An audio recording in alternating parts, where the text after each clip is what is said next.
Welcome to this series on the Black Church in America. So over the next few weeks, we're going to not only be tracing the history of the African American Christian experience in the United States, we'll also be looking at many of its denominations, as well as its unique expressions of faith and worship, and also examining the biographies of some of its more well-known leaders. So that will all take place in this 3-week class. Tonight you're going to get quite a bit of history. There'll be a lot of names, a lot of different churches. Don't try and remember them all. Just get the general flow of ideas, and I think you will be able to do that.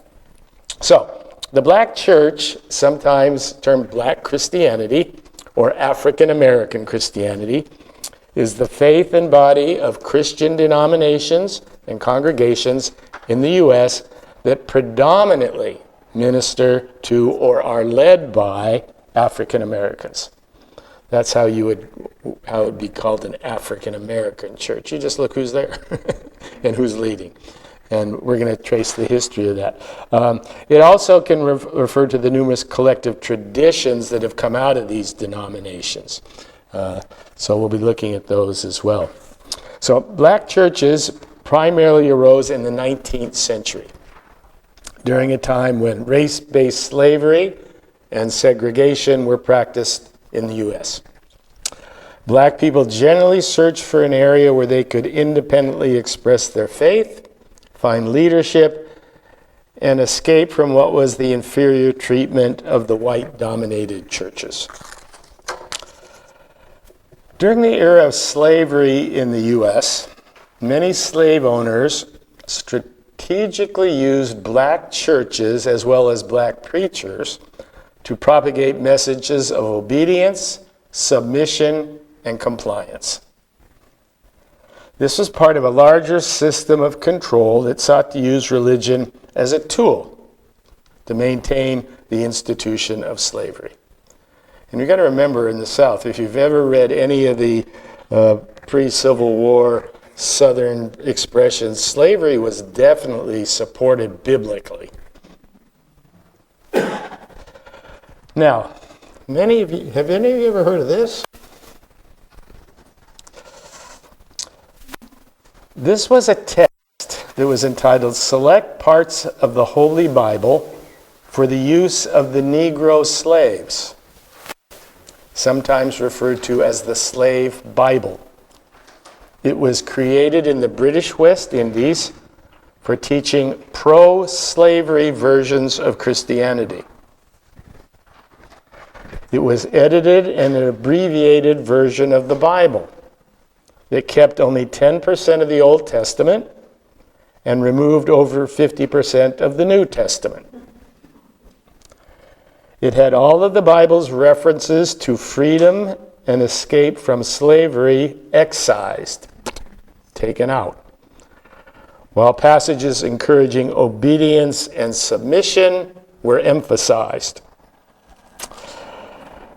These references emphasized loyalty to the slave master, and they were actually handed down from Bishop Belby Porteous, the Anglican Bishop of London. So this came from the top. This came from the top, in which he stated, "Prepare a short form of public prayer together with select portions of Scripture, particularly those which relate of the slave's duties towards the master." So this was called the Slave Bible. And British missionaries used this in their activities throughout the colonial world. Example of some of the excluded passages. For example, Exodus 21:16 says, "Whoever steals a man and sells him, and anyone found in possession of him shall be put to death." That's taken out. Deuteronomy 23:15-16. "If slaves should escape from their masters and take refuge with you, You must not hand them over to their masters. There was something in the United States going on at the time. If slaves escaped, it was called the Fugitive Slave Act, that you could hunt them down, and there were bounty hunters who went after them and would get money for returning them. So that was taken out. In the New Testament, Galatians 3:28, there is neither Jew nor Greek, there is neither bond nor free, there is neither male nor female, for ye are all one in Christ Jesus. Taken out. Passage from Ephesians like this were retained. Servants, be obedient to them that are your masters, according to the flesh with fear and trembling in singleness of your heart as unto Christ. That comes from Paul. That's often misunderstood, I think. What he was saying in many ways, if you try and escape from your master, what's going to be the result in ancient Rome? You're going to be crucified. Okay. So you always have to look at a text in terms of its context. Because it was also Galatians that came from Paul that says there's neither Jew, neither free nor free. So in any case, very interesting piece of literature, which I think you can see where. Okay, so during this era, there's evidence of both Christian practice and dedicated places of worship called praise houses. Praise houses. These arose before there were any organized denominations or churches, and we'll be talking about how those came about. So these were pre-denomination, pre-church organizations. They were typically built within plantation complexes in the American South. They were built by masters for their captives, because now they're going to use Christianity as a stabilizing influence over slaves. Those passages which constantly refer to obedience, etc., etc. The interior, this is interesting how these develop, because they're typically very open, unstructured, and it provided the slaves room for what they called ring shouts. Ring shouts. And these were often all-night sessions of prayer and song. A ring shout, sometimes called a hallelujah march, was a practice in which worshipers would move in a circle while praying and clapping hands, shuffling and stomping feet. We have a very interesting, this is a little bit lengthy, but I think it's a good passage to give you an idea of what a ring shout was. This is an early account of someone who observed this.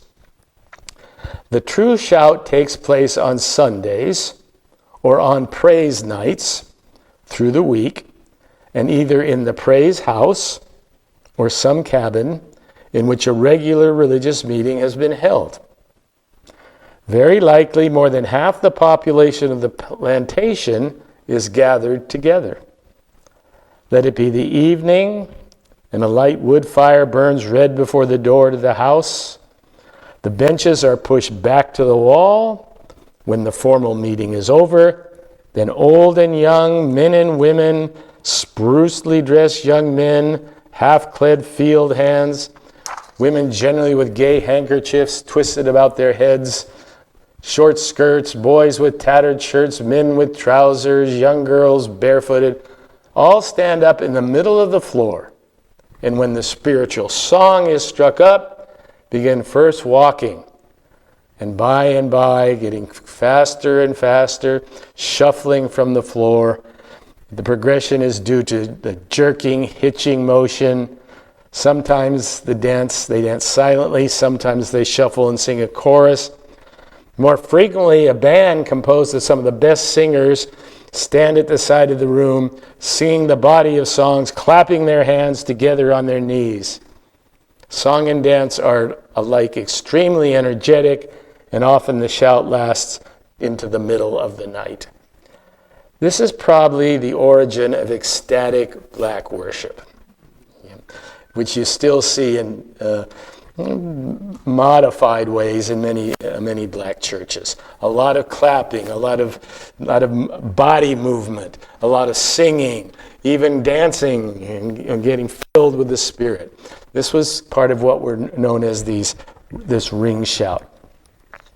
Okay, during what was known as the First Great Awakening, and that was a series of Christian revivals that swept both Britain and North America in the late 18th century, evangelical Baptist and Methodist preachers traveled throughout the South, and they appealed directly to slaves, and a few thousand slaves converted. Individuals found opportunities to have roles in new congregations, especially in the Baptist church, where slaves were sometimes appointed as leaders and preachers. They were excluded from such roles, however, in Episcopal churches. Does everyone know the difference between Anglican and Episcopal? Okay. The Anglican Church is the Church of England. Okay. The Episcopal Church is the branch of the Anglican Church that separated after the Revolution and took a separate name, so it's a separate denomination. So the Episcopal came out of the Anglican, and the Anglican is the older tradition. So as they listened to readings, slaves began to develop their own interpretations of scriptures, found an inspiration in stories of deliverance. What would be a good story of deliverance from the Old Testament? Exodus, yes, where the Jews were slaves. Yeah, you hear those stories. And then there was this story. Has anyone heard of this? The curse of Ham. This was used by white ministers, etc., and you'll see why in a moment. This was interpreted by their masters and used and since they were being taught this allowed them to justify slavery to themselves.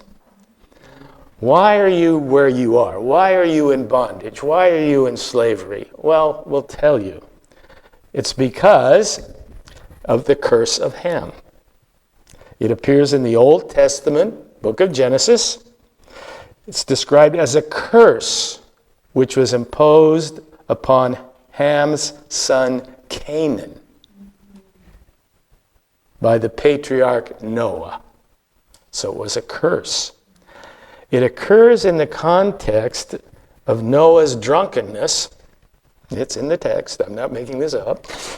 And is provoked by a shameful act that was perpetrated by Noah's son Ham, who saw the nakedness of his father. That was considered. So we get this curse on a group of people, the Canaanites. This was then translated as why you are slaves to blacks. You have inherited the curse of Ham. Now, there's always an advantage to having a meaning to something, even if it's not right. Okay? Because this was then used for people to say, well, okay, now I understand why I'm a slave and why I'm not free. And it comes from the Bible. And a lot of people, if you're told this over and over, it fits into a certain psychological need to justify why you are where you are. In any case, this became a very popular myth, I would say, the curse of Ham, to justify the position of the slaves. It was originally to justify the subjection of the Canaanites to the Israelites, because they had invaded Canaan. Anyway, it promoted the idea of loyal, hardworking slaves who would be rewarded in the afterlife. You will be rewarded in the afterlife. So both free African Americans and slaves participated in the earliest black Baptist congregations founded before 1800 in the South. Does everyone understand what a freedman was? A freedman or woman was a slave who had been granted freedom by the master. The master had the ability to do that. And so there, early on, even before 1800, during this time of the Great Awakening, there were a number of churches founded in the South, near Petersburg, Virginia, Savannah, Georgia, and Lexington, Kentucky. So Petersburg, Virginia had two of the oldest black American congregations in the country, both before 1800. Now these are not the original buildings, okay, but just to know, they can trace their history, this church, back to 1774. Okay. It was called the First Baptist Church of Petersburg, and then there was the Gilfield Baptist Church, again in Petersburg, which traced its history back to 1797. A lot of the congregation came from the rural areas, moving living there, coming in to worship together in these churches. In Savannah, the first Bryan Baptist Church was created in 1778 by this gentleman, Andrew Bryan, and George Leal.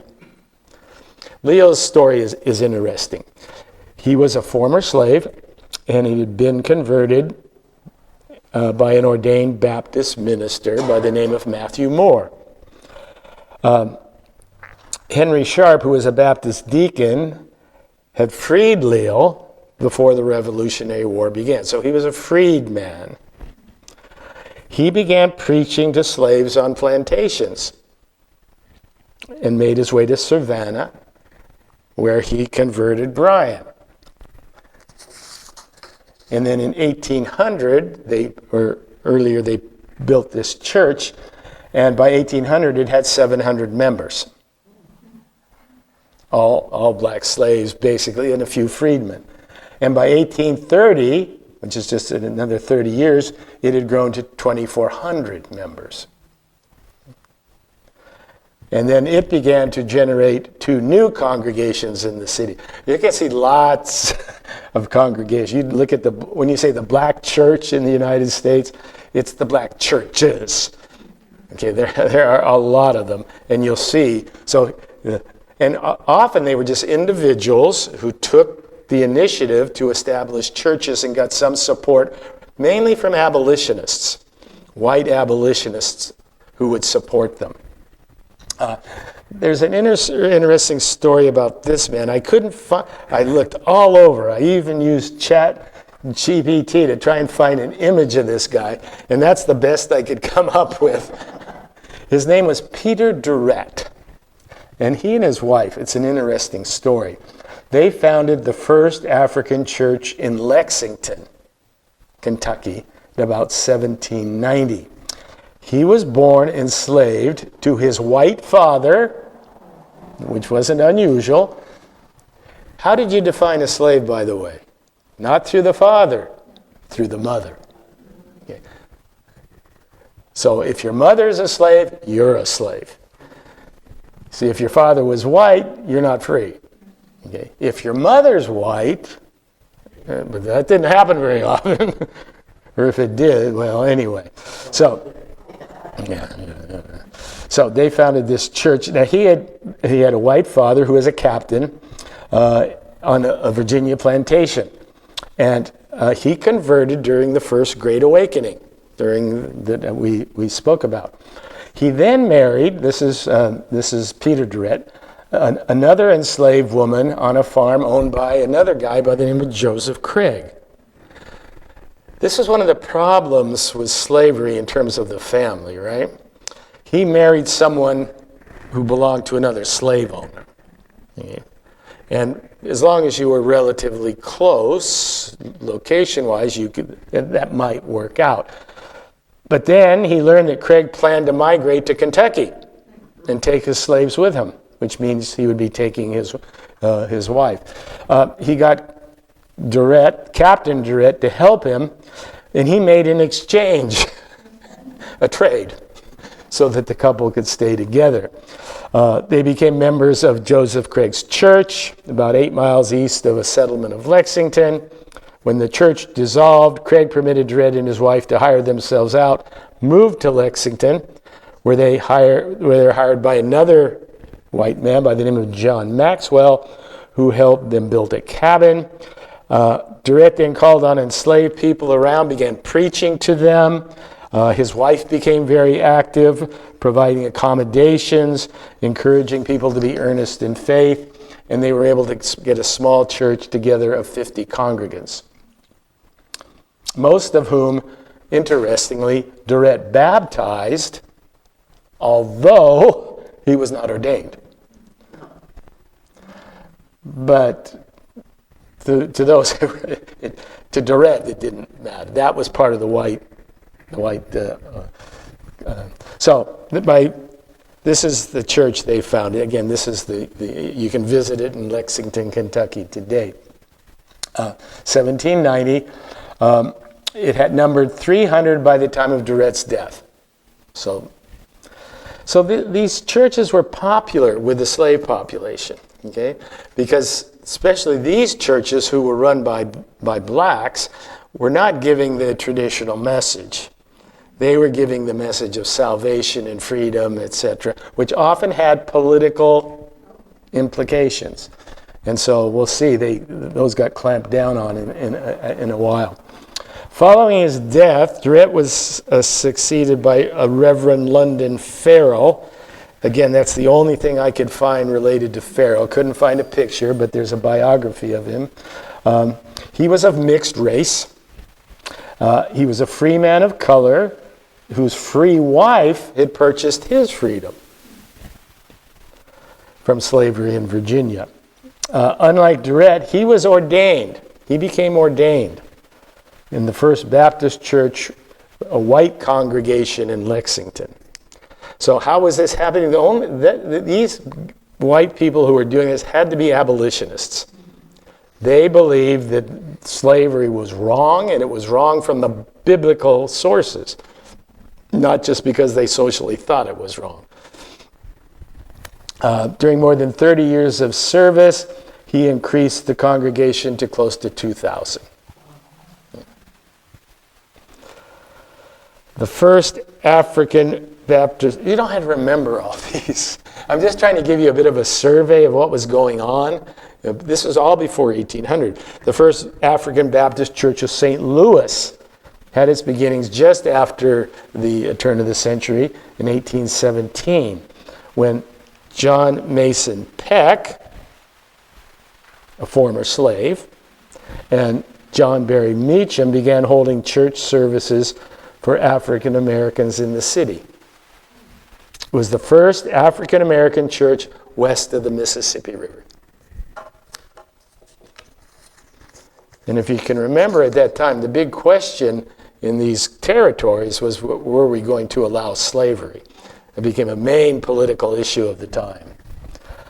So although there were ordinances preventing African Americans from assembling, there was always this fear of getting too many black people together, even if it was in a church. The congregation started with 14, and 10 years later it was over 200. 200 who were slaves could only travel to the church and attend services with permission of their owners. Now, has anyone ever heard of this? There were in the 19th century a number of slave revolts, some larger than others. This was perhaps the largest and most deadly. It was led by a man by the name of Nat Turner. And the revolt in 1813 killed 65 white people. Virginia then, as a result of this, passed the law requiring African American congregations to meet only in the presence of a white minister.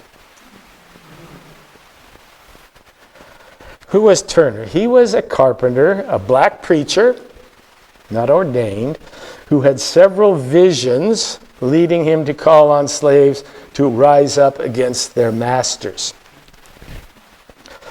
The historian Gene W. Cash notes that his revelations fit a pattern that focused on a biblical interpretation of prophetic divine wrath. Okay. You can find that in the Old Testament if you're looking for it.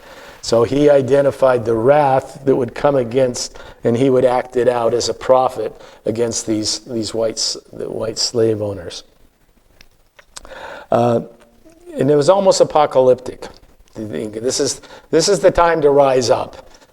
This is the time which they did, and of course the consequences were not good. But so this is another background which whites now look upon black churches or any black gathering. There's always the fear that this ring dance or whatever could turn into some sort of open revolt and rebellion. Other states besides Virginia similarly restricted exclusively African American churches, or the assembly of black Americans in large groups unsupervised by whites. Nevertheless, black Baptist congregations grew rapidly and numbered several hundred different churches before the Civil War. While mostly led by freedmen, most of the members were still slaves. Some because of the repression that starts to take place, some American churches, African American churches, were held in secret locations known as hush houses. They provided places to worship where African Americans could practice their own version of Christianity, not watched over by white supervision. So these were secretive meetings. It was thought to be a safe place to blend traditional theology with interpretations that slaves of the slave experience. Slaves could let go of their hardships, express their emotions. And this is where what we now know as Negro spirituals originated. They originated in these hush houses. They created a lot of songs which often contained double meaning. And you would know the codes. So if you're talking about salvation, well, one level can be, or the other can be here and now. So there was a lot of code that was used in these spirituals. They did incorporate Methodist hymns, gospel songs, and other spirituals. Then they often would add dance. Goes back to the old ring dance, very ecstatic form of worship, which mainline Protestants sometimes find it hard to buy into, right? I think I told you about Izzy Izzard, right? Yeah, I think I've told that before. Mainline Protestant song singing. We are joyful. Anyway, so very different, and it's really added a complete dimension not only to the American Christian religious experience, but to American culture. A lot of the black music that later was taken over by a lot of white into rock and roll goes all the way back to this black music spirituals. Okay, so that was the case in the southern. What about in the north? In the northern cities, blacks formed their own congregations before the end of the 18th century. They organized independent African American congregations to practice religion apart from white oversight. And this is where we get the term AME. Okay? That means African Methodist Episcopal Church. Okay, the African is fairly clear. Methodist is because most of these churches took on a Wesleyan theology of salvation through grace. The Episcopal doesn't relate to the Episcopal Church.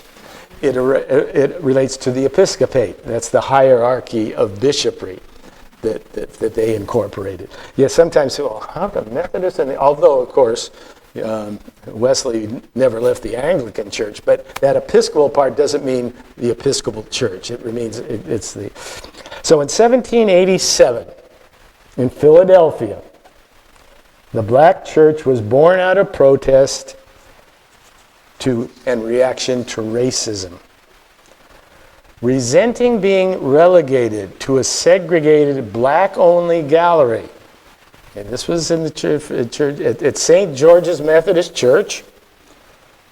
The Methodist preachers, Absalom Jones and Richard Allen, and some other black members left the church in 1787 and formed what was known as the Free African Society. And this is the birth of AME. Okay. A little bit about these guys. Jones was born into slavery in Delaware in 1746 and released from slavery October 1st, 1784. He was made a free man. In 1792, he founded the African Episcopal Church of St. Thomas. He was the first African American to be ordained as a priest in the Episcopal Church of the United States. So many of the AME, they drew members both from Methodist tradition, because the Methodists and Episcopal, they were very close. They were very close because Wesley had been an Anglican, never left it, but the Methodists formed there. In any case, so and he's listed in the. If you look up the Episcopal calendar of saints, you'll find him. St. Jones. St. Jones. Allen, there's the church he founded. That's a drawing of it. Did I give you the date? 1792. Philadelphia. Richard Allen was also born into slavery in Delaware. As a young boy, he and his sister began attending meetings of the local Methodist Society, which was welcoming to enslaved and free black people. And this gentleman became very important. Reverend Freeborn Garretson, Methodist minister who had freed people who had been enslaved, and he began to preach in Delaware. He was one of the first American-born Methodist preachers, and he entered the ministry in 1775 and traveled widely to evangelize. He was sometimes called Methodism's Paul Revere. He was an outspoken abolitionist. And he was an example to many Methodist and Baptist ministers who were beginning to actively encourage slave owners to emancipate the people whom they had enslaved. So Garretson visited the plantation where Allen and his siblings lived. And he persuaded his master that slavery was wrong and that they should offer slaves the opportunity to buy their freedom. Allen performed extra work to earn money and bought his freedom in 1780. Sounds funny kind of notion, you got to buy your freedom, right? But that was the time. He became qualified as a preacher and was sanctioned as such in December of 1784 at a very famous event for Methodists. It was called the Christmas Conference. Has anyone ever heard of the Christmas Conference? 1784, the first general conference of the Methodist Church in North America. Now, the general conference, this was the first one. Allen wanted to continue with the Methodist tradition, and as a result, he helped found Mother Bethel African Methodist Episcopal Church. Some of these things are pretty long. The church adopted the slogan, "To seek for ourselves." In recognition of his leadership in 1799, Bishop Francis Asbury, famous Methodist bishop, ordained Allen as a Methodist minister. And I'll have more to say about Allen in a later class. So along with white churches opposed to slavery, free black people in Philadelphia also provided aid and comfort to slaves who had escaped and helped all new arrivals adjust to city life. This could be rather dangerous with the Fugitive Slave Act in force. If you were caught harboring a slave, well, you could... This little bug just flew on my... Which reminds me of a poem by Robert Frost. He was writing a poem, and a little bug flew on his paper, and his first impulse was to do what? And then he stopped. He said, why should I do that? Bug's not hurting anybody. And he brushed it off. Anyway, so every time I say that, it's interesting how we have that tendency, don't we? See something that's a little bit foreign to us, a bug or, let's get it. Anyway, okay, so back to our class. So, then in New York in 1796, we had another AME church. This was called AME Zion. Now, why are there so many different churches? Well, because you see, there's lots of different people looking for religious experience, and there's not one big organization to say, you'll go here. So people just started organizing and founding churches. And so its origins can be traced back to the John Street Methodist Church of New York City, which is the oldest Methodist congregation in North America. It was founded in 1766. But it was founded following acts of discrimination. Black parishioners being forced to get on their knees when they worship. In fact, that happened to Jones, Absalom Jones. He was forced to get on his knees when he was, well, the others didn't have to do that. It was a sign of that you're lower. You're lower. Just be thankful that you're here, sort of. So they, and the first AME Zion Church in New York was built in 1800. One of its founders, was William Hamilton.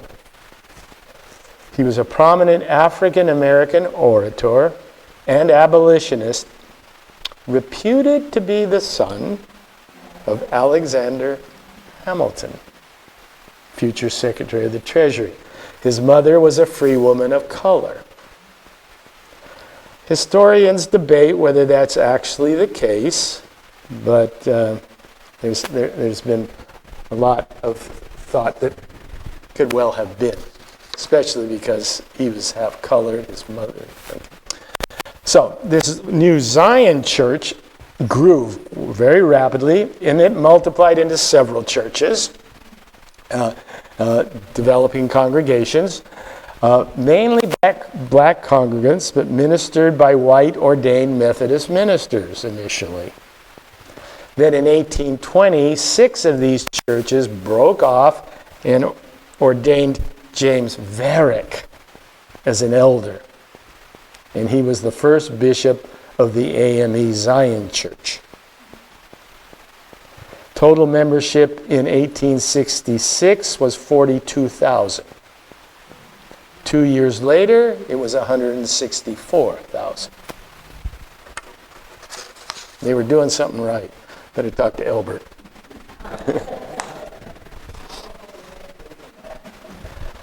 Okay. So, now we're going to move to the Reconstruction era. The Reconstruction era is that period following the Civil War, when there were government plans, attempts. How do we bring back the Confederate states that left back into the Union? Very controversial. I'm actually giving a class at Ollie on that starting Thursday, on that Reconstruction period. But during this period, northern churches founded by free black people, as well as those, a lot of white denominations, sent missions to the South to minister to the newly freed slaves. So this was after the Emancipation Proclamation. Slaves are no longer slaves in the Confederate States. Still are in the border states. That's another political issue. But a lot of these churches sent people down to actually sort of minister in many ways, not just in terms of theology, but to help these black slaves who are now free and emancipated. But imagine what it would be like. You've been enslaved all your life. You had this established way, and then suddenly you're free. You're going to need some help. And that's what a lot of Reconstruction institutions were about. But a lot of the churches from the North went down to help in this. And for example, there was this Bishop Daniel Payne of the AME Church. He was born free in Charleston, South Carolina, and in 1835 migrated north to Philadelphia, where he joined the AME Church. His grandmother was of Native American descent. His paternal grandfather was an Englishman. His parents were part of what were known as the brown elite of free blacks.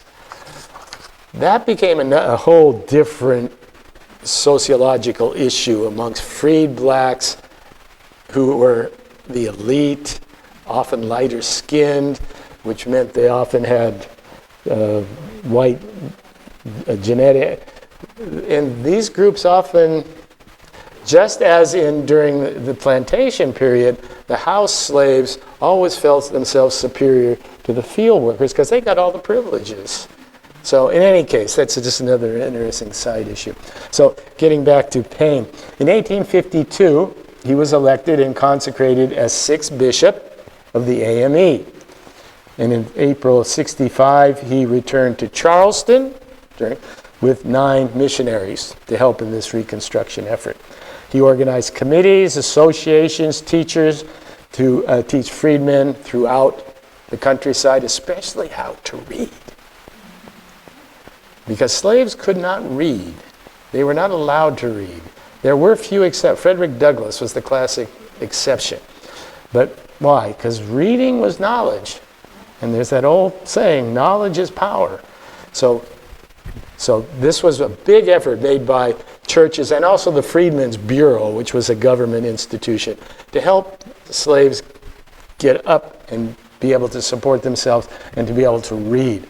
In the first year after the war, the AME Episcopal Church gained 50,000 new congregants. Okay. And by the end of Reconstruction, AME congregations existed from Florida to Texas. So new congregations developed throughout this Reconstruction period. That's why you have so many churches. Their missioners and preachers had brought more than 250,000 new adherents into the church, the AME. And while it had a northern base, the church was heavily influenced by this growth in the South. An incorporation of members who had different practices, traditions. Similarly, the AME Zion Church gained thousands of Southern members. And in 1870, in Jackson, Tennessee, with the support from white colleagues of the Methodist Episcopal Church South, because of all the growth in the South, there was a separate AME South that was created. More than 40 black ministers, all freedmen and former slaves, met to establish the Southern-based Colored Methodist Episcopal Church, which later became known, or today is known, as the Christian Methodist Episcopal Church. So a proliferation of churches. It was founded as an independent branch of Methodism. They took their mostly black congregations with them. So it was a bit of a split. Methodists have this history of splitting, if you haven't noticed, over a variety of issues. They adopted the Methodist doctrine, which is essentially salvation by grace, and elected their first 2 bishops. Bishop William Miles, who had been born in Springfield, Kentucky. He was a slave of Mrs. Mary Miles. And when she died, she willed William his freedom. That was one thing that often happened. In the wills of dying masters, they would will freedom to one of their slaves or favorite slaves. So within 3 years, from a base of about 40,000, this new church had doubled. And more than 10 times that 50 years later. At the same time, Black Baptist churches continued to grow and add new congregations. Then in 1895, and this is church officials organized a new Baptist association. Now the others have been American Methodist Episcopal, AME based. This is Baptist based, and it's known as the National Baptist Convention. It was the unification of 3 other African American Baptist conventions that had been organized earlier. It was, and despite the founding, if you trace, there have been many more. This still is the largest black religious organization in the United States.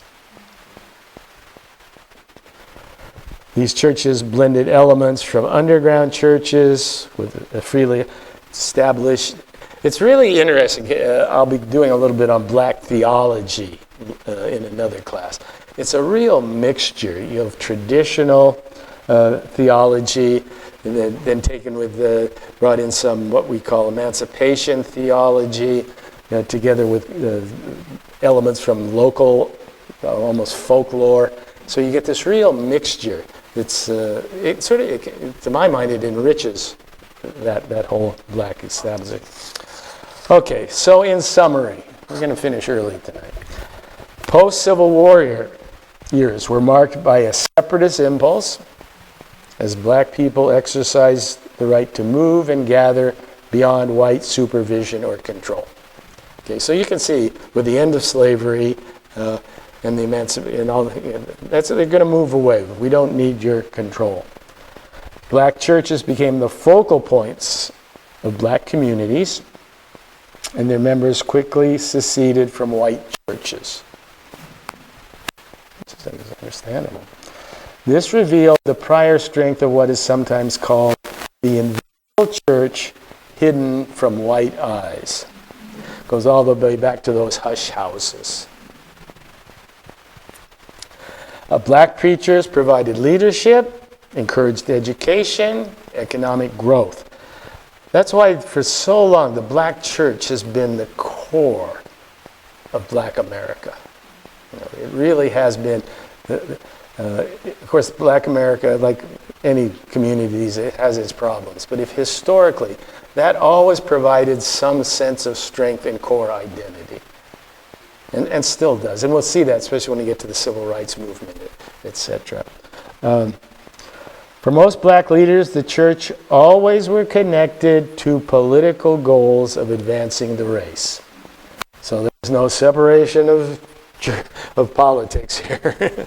When you tend to be an oppressed people, then politics can be easily brought into the religious sphere. Now, what about, still, there was a male hierarchy, right, in these churches. In black America, a strong male hierarchy. But many of the middle class freed women in black churches, both north and south, began to actually assert themselves in a number of ways. They organized missionary societies to address social issues. These societies provided job training, reading, education, working for better living conditions, raising money for African missions, writing religious periodicals. So the women were very active, even though they weren't seen at the top of leadership. They were very active. And even today, if you go into a black community, the position of the black grandmother, boom. And I taught in a school in Vallejo, which was 60-70% black. And it was the black grandmother who was really the powerful figure. Mainly because for all sorts of unfortunate reasons, the males had often departed and there was just the mother. One thing you never did, you want to get into a fight in the black area school, criticize somebody's mother or grandmother. You might call their father a so-and-so, but don't call, and have you ever noticed, if you watch on sports, how so many of these black athletes who have done well, there's always the mother figure there. Yeah, the mother has been the power in that black community. And for a long time, they promoted what we would call Victorian ideals of womanhood, respectability and racial uplift. That's unfortunately being challenged by younger generations who sort of see that as old-fashioned, but it's still there when it's needed. Okay, so that gives you sort of a history. I hope it hasn't got you so confused that you don't know which is which. But the general idea that all of these churches had developed out of the slavery situation in the United States. And congregations multiplied as they got their independence and grew very quickly because the church was the core of the black community. Everyone went to church. Okay, next week we're going to start with the black church during the civil rights movement. So we'll see how it actually became definitely effective. Yeah, Keith. Yeah, a couple things. The Bible you talked about at the beginning that was Slave Bible? Modified. So who was reading that? Because you said the slaves, they're not supposed to be taught to read. No, the missionaries and preachers were reading it to them. No.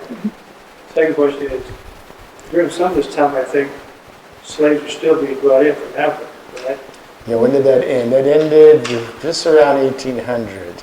So the question is, maybe we'll talk about this in a different day, but the influence of the African traditions in their religions. Yeah, and those were squelched, although they weren't. I mean, that's some of those local traditions that got brought into the Christian experience. But a lot of that, masters wanted to squelch that. Because actually, a lot of people don't realize there were a lot of Muslims. Because Islam was very powerful in Africa at that time. So, yeah, that's why the masters realized they had to put a hold on these people, and religion could be used as a tool to do that, and promise them salvation, but not here. Yeah. The spirituals were used for the Underground Railroad. Yes, the spirituals. Very big, and they wrote songs. They actually where they could get in, onto it. Yeah. And yeah. what was the place of Harriet Tubman to all this? Yeah, it was in terms of her religious position. I'll check that out. I'm not sure where she stood religiously. Yeah. But yeah, the spirituals were often code songs. Yes. They gave information. They gave information when the Underground Railroad was on and not on. Yeah. Great Britain outlawed slavery long before Right. the U.S. Yeah. When did that happen, and where did that fit with John Wesley and the Anglican Church? And Yeah, it was a big controversy. Before slavery was completely restricted, the slave trade was. So it took stages. And I forget the exact years. Wilberforce was very much involved in that movement. But once slavery was outlawed in England, but it was still allowed here.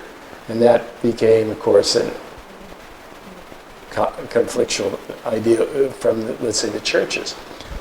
I think it was 1820 when England got rid of the slave trade. 21, I think 1820. Okay, yeah, early on. Before. Yeah, long before us. In the West Indies, was it like in the 30s? Yeah, I don't know the exact dates on all of these. Yeah. Okay, so next week we'll be looking at a time period that's a little closer to our own.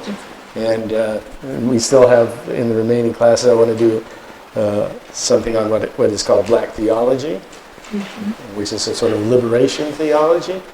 And then we'll look at also some biographies of some well-known African-American leaders, church leaders, and political leaders. Okay, Yeah. thanks for coming. Thank you.